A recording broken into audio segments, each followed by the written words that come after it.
AIDOS è l'associazione italiana Donne per lo Sviluppo, nata nel 1981 e riconosciuta come ONG dal Ministero degli Affari Esteri.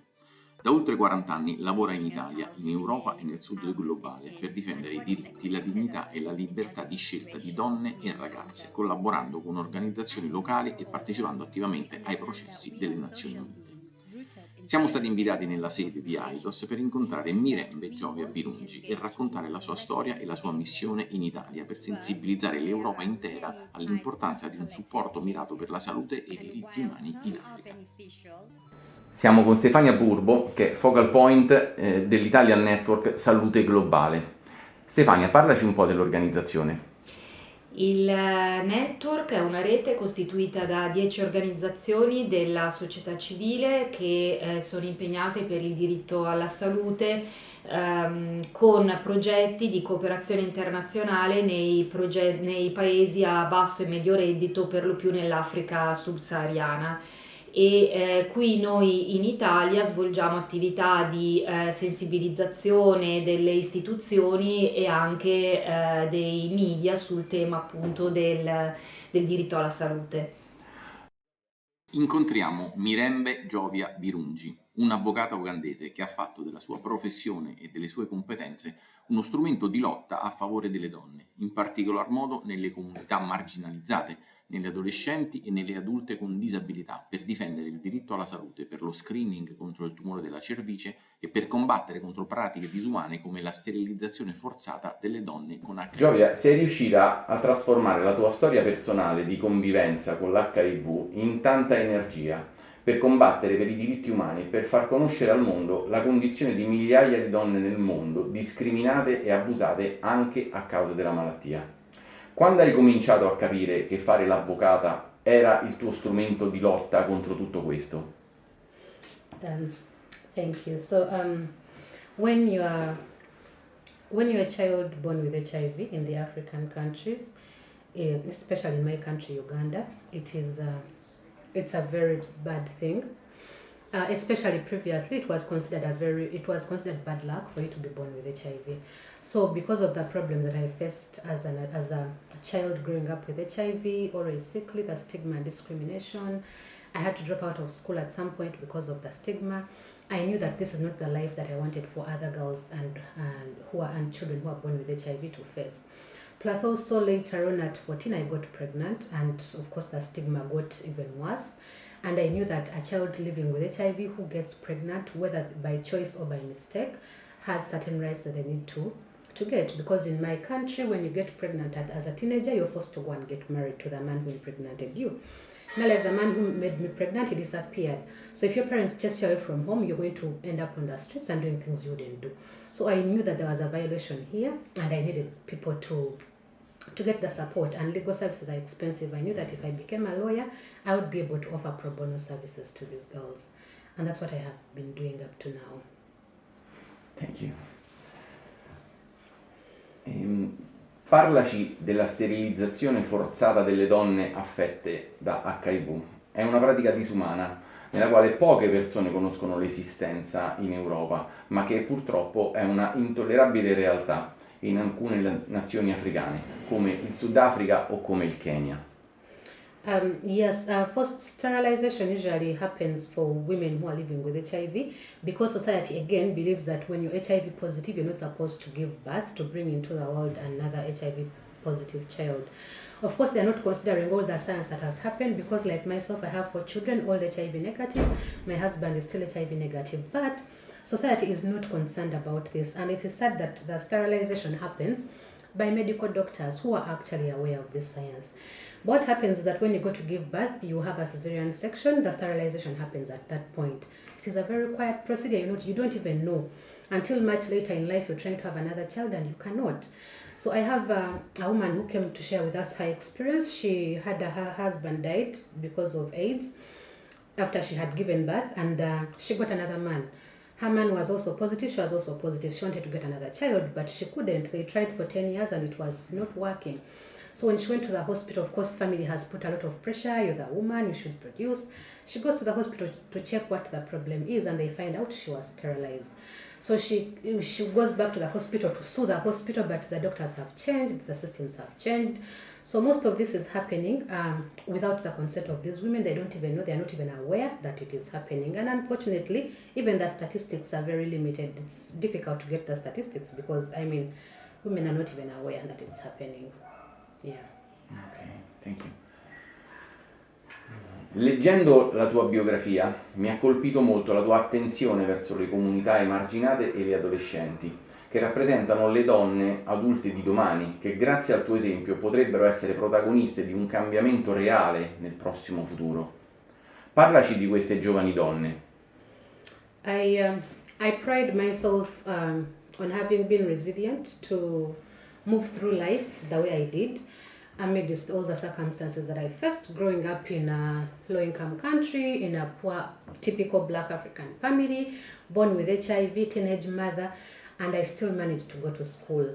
So for me, mine is a story of even when you get pregnant as a child, you can still go back to school. My mother was really supportive. I sat for 2 years to breastfeed, and then she took me back to school.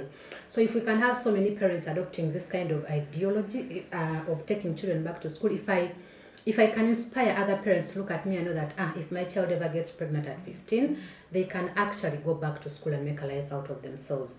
And for me, that is what I am looking for, because every girl deserves a chance. They say that you have sex because you want. At 14, you really don't know what is happening, especially back then. I never even knew what sex was. I just had sex and I had no idea I was pregnant until 5 months later. So sometimes the girls need a second chance to make it through life. Otherwise, if they are not helped, they go down the drain. Then they are going to become lots of things, drug dealers, and waste away their lives when they could have had a better life. In questi giorni stai partecipando in Italia a diversi meeting ed incontri per spiegare quello che fai e aumentare la consapevolezza verso i diritti umani negati delle donne e del ruolo centrale del Global Fund Advocates Network. Che accoglienza hai ricevuto e quanto è importante il sostegno di un fondo internazionale per queste campagne di civiltà?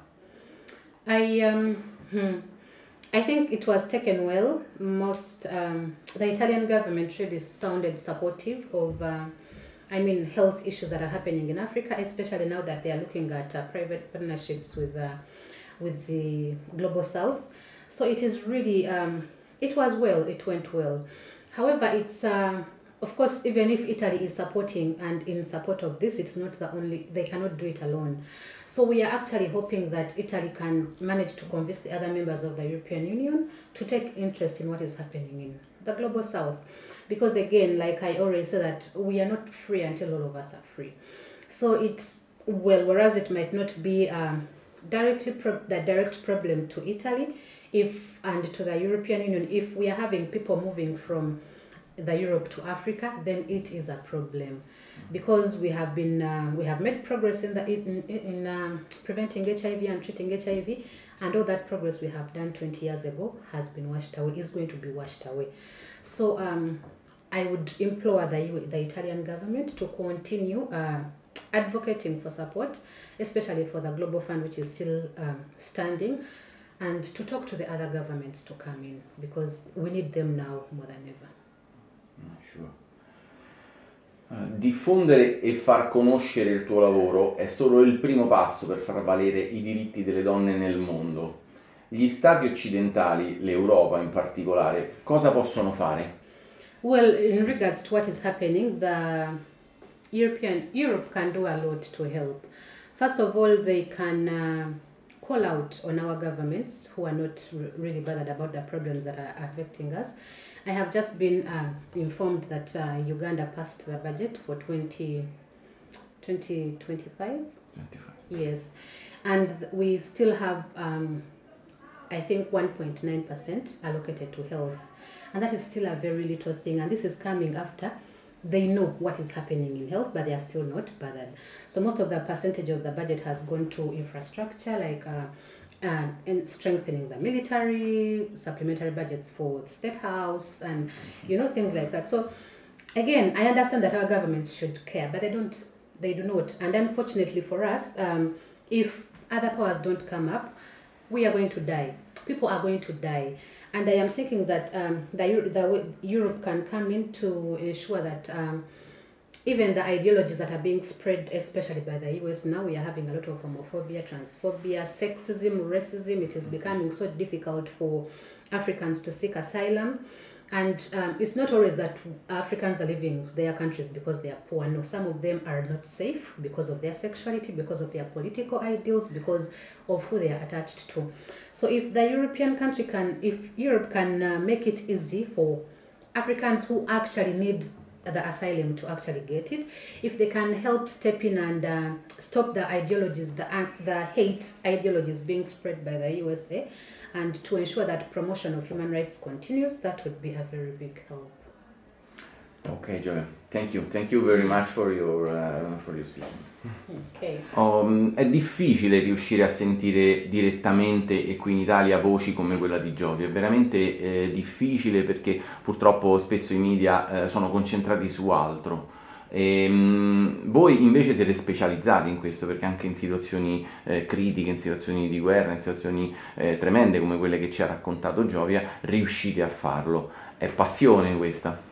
Sì, noi da un lato cerchiamo di far venire attiviste e attivisti che possono raccontare in prima persona sia ai media ma anche alle nostre istituzioni e decisori politici che cosa la loro realtà. E dall'altro canto, quando è possibile, organizziamo anche proprio delle visite di studio o con parlamentari, per esempio, come abbiamo fatto poco fa in Kenya, o anche con giornalisti per far vedere direttamente loro come lavorano le organizzazioni della società civile, ma anche meccanismi come per esempio il Global Fund per la lotta contro la tubercolosi, l'AIDS e la malaria. Lo slogan è appropriato: la salute globale oltre l'emergenza. Grazie ancora, Stefania.